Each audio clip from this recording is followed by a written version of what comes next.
What's up, guys? It's Chris. It is a beautiful late summer morning here in Boulder, Colorado. Today, I am on Flagstaff Mountain and we are talking about seasonality. Seasonality refers to predictable changes in market behavior based on time of the year.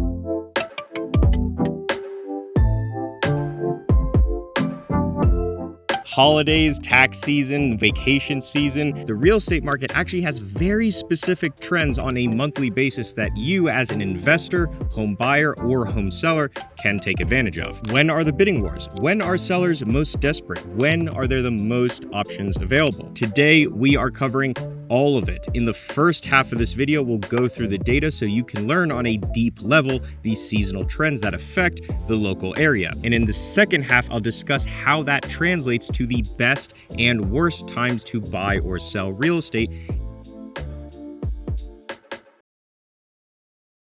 Starting off with our first chart today, guys, this is the total market 10-year average annual progression. This shows how real estate has appreciated on average month to month over the past 10 years, normalized for $1 million.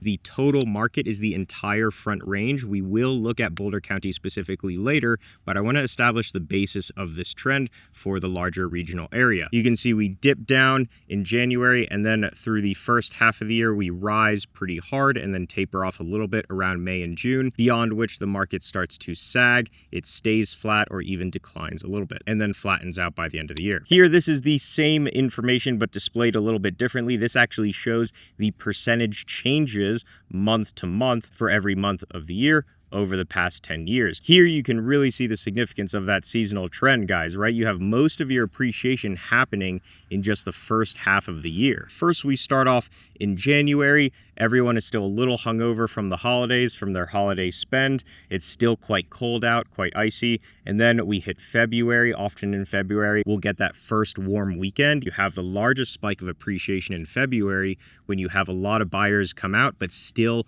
not a lot of listings are on the market. Then as we progress through March, April, and May, more buyers enter the market, but also many more sellers. As sellers see the sudden surge in demand, they want to get to market, get their home sold before they miss the wave. This trend is also visible in this chart here, showing the quantity of new listings every month. You can see the seasonal rhythm clear here and how seller supply follows buyer demand into the summer, culminating in the most new listings occurring around June. Common knowledge has it that listing your home in the summer is best because that's when the most transactions happen. Demand is at its highest during this period, however, so is supply, meaning buyers don't have to compete and prices slow down. As a seller, you want to target not just the period with the highest demand, but the highest demand relative to supply. That's competition. June, July, and August, summer, late summer, many buyers have left. They tried their hand at the market. They weren't able to get it. Now they're just trying to enjoy the last couple months of summer they have. Demand starts to drop, but supply is still pretty high, and the supply that exists gets a little more desperate. Price reductions we see in this time of year. We see a lot of lower offers get accepted because sellers, it's starting to hit them that the price they thought they could sell this for is not the price it will sell for. Then we see a big dip around September. This is roughly around when school starts. October, November, December, the market sort of flattens out. Some years it's up, some years it's a little down. Thanksgiving to New Year's, the whole market sort of dies. So all the buyers leave the market, which means demand plummets, but also so does supply, because many sellers will take their home off the market in the winter. Maybe they'll do some renovations. Maybe they just don't want to deal with the hassle of it. So they take it off and then relist in the spring. The main takeaway here, guys, is that spring, February, March, April is when you will see bidding wars, multiple offer scenarios, way over asking price. Obviously there's percents here, but guys, these are just averages. There are people who pay way more than just a few percent markup on their home during the spring period when they're getting into heavy competition. The next chart emphasizes this overall trend even more. This is split between the first and second half of the year, segregated down by municipality. So yeah, Boulder, Longmont, LLS is Louisville, Lafayette, and Superior, a collection of 3 towns that sort of blend together, and then Nederland up in the mountains, and then Boulder County. 100% of annual appreciation occurs in the first half of the year. The second half is actually down. Then you have Nederland, which diverges significantly from the overall trend. We will look at that in a moment when we break down the trends for each township. We are going to talk about this next chart though, which is the number of years positive. So this is is out of the past 10 years, how many of those years has each month posted a positive return for real estate? Every single year, March and April, these months have posted a positive return, which is kind of crazy to think about that level of consistency, but it really speaks again to the level of competition and the high demand, low supply that we see in those first couple months of the year. Similarly, on the flip side, all of the negative posted returns on a monthly basis loaded into the second half of the year. Quick note, for months that don't add up to 10, that signifies the remaining months had a 0% return. Moving on to local areas, we're going to start looking at Boulder and Longmont together. The trend is still here in Boulder, but it's a lot less aligned with the overall trend, where Longmont is almost a picture-perfect mirror of the overall trend. What's going on here? Seasonality is made up of many different factors that affect these overall trends. Some of them are national, like the seasonality of interest rates, tax season, but most primarily, they tend to be local. Climate is a big one. Snowfall has a huge bearing on how property moves, as does the school season. And that's why Longmont is a perfect mirror to the overall trend, because it's local people who are buying and selling just within the local region. Boulder, however, has a much different client base. There are many people moving to Boulder from out of state, as many of you are. Job relocation, it could be retirement, a lifestyle change, second homes or vacation homes, sellers from out of state who are also selling second homes or vacation homes. So we have a lot of transactions here, the timing of which are really dictated by forces that are totally outside of standard seasonal bounds, and that's why Boulder is heavily decoupled from that trend.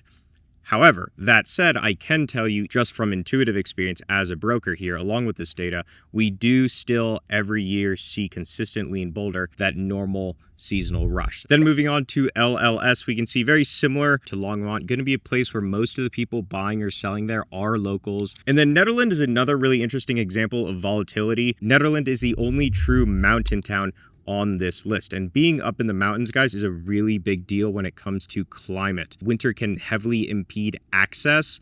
So if you're trying to move furniture, getting into a mountain home can just be a real problem. It can also cover up important things that need to be seen or accessed for inspection. This includes the roof, landscaping, well, septic. So typically we see really, really strong activity in the spring, especially. People are trying to get in, they want to buy their mountain home, and then they want to be able to enjoy it in the summer and also have all that warm weather time to move in. Then we see a kind of dip in the summer. People have moved in or they've missed the boat. And then near the end of the year, we see an unusual bump. And that is for those people who are really trying to get in, grab those properties before the snow falls. And then Boulder County, kind of a broad reflection of the overall area. One last note on this is Boulder is very volatile. You'll notice these charts are not to scale, but look at those numbers. Boulder's high is 8.7%. That's more than double Longmont's. Boulder in general is known to be a very volatile market on the short term. Boulder is often the first and the hardest to fall during any sort of market decline,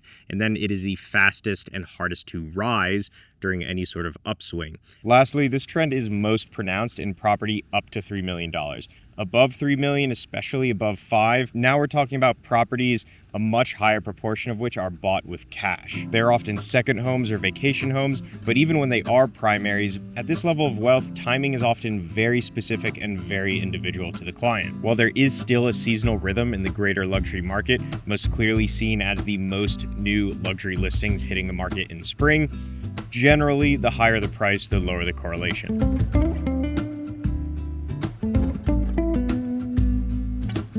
How can you actually use this information to save more money, secure your ideal home, make more profit on your sale? When truly is the best time of year to buy or sell in Boulder County, Colorado? First, I'll talk about investors, then home buyers, then home sellers. This is going to be most relevant, of course, for short-term investors. Think fix and flippers with 3 to 9 month turnaround times. One specific client I know buys multiple properties in November and December and then sells them in March and April every single year. He can take remarkably unimpressive deals and still turn an attractive profit on them simply because he's riding this trend. Now, of course, there are other things going on. He's been doing this for a long time. He has a good intuitive grip on the market, but he would not be able to carve out as much opportunity as he does were he not tacitly taking advantage of this timing. You might wonder, if everyone knows spring is so bad to be buying homes, why do they keep doing it? Well, the fact is, most people don't know.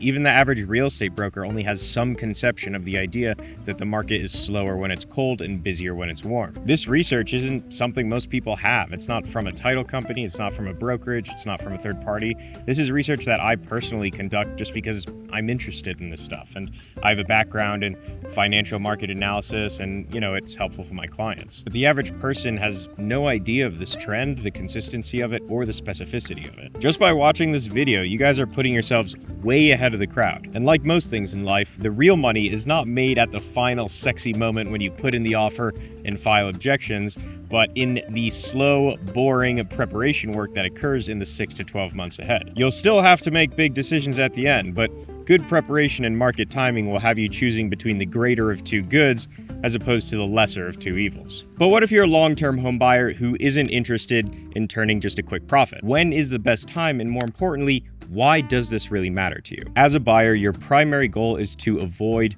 bidding wars. It will reduce the risk of overpaying on your home, it will increase the odds that you secure the home you actually want, and it will be far less headache.